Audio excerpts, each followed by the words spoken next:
So ayun guys, good evening.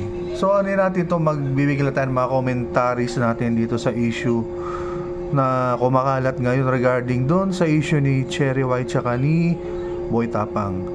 Tsaka dito rin kay Asian Pacboy.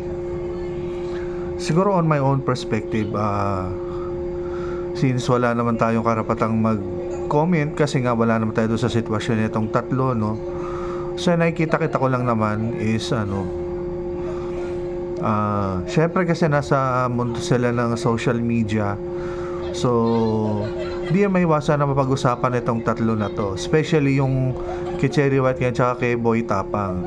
Alam na natin, di ba yung naging history ni Boy Tapang noon na ginamit lang din siya nung babae na yon, certain girl na yon, para magparami ng views. So parang ganun din, doon din papunta yung neto ni Boy Tapang kay Cherry White.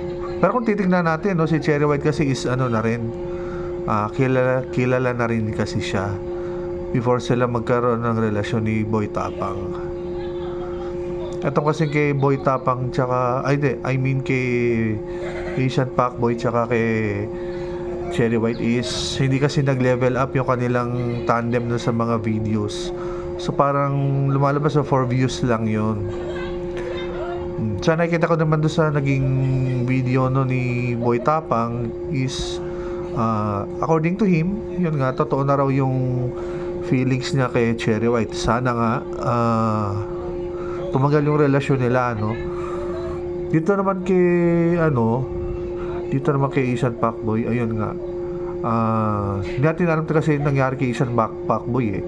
Pinanood ko kasi yung mga videos neto ni Sir Norvin regarding nga doon sa pag-comfort niya kay Asian Pacboy. So yun nga, nagkaroon ng parang matinding problema to si Asian Pacboy, kaya matagal siyang hindi rin nagparamdam doon sa Team Bugok tsaka kay Cherry White. So at syempre itong dalawang grupo, kay Cherry White tsaka sa Team Bugok, wala silang idea kung ano na nangyayari kay Asian Pacboy. So etong anong pumutok tong issue na to, yun doon lang lumabas si Asian Pacboy. Kaya yun, siguro ang ko na lang is yun, magmahalan si Boy Tapang tsaka si Cherry White ng bilang magjowa. Kasi ito naman si Asian Pacboy, advice ko sa kanya is yun nga, pagpatuloy siya sa buhay niya, tuloy na yung pagbablog. Never ever stop yung ano yung nasimulan mo, Asian Pacboy. Kasi minahal ka rin naman ng masa. Kaya pagpatuloy mo lang bro yung ginagawa mo. Oo, yun. So yun lang, lang to guys, sa comment lang to, sa self ko lang to, commentary. Wala tong against man sa kung kanino man or kanino man yan, ha? Okay?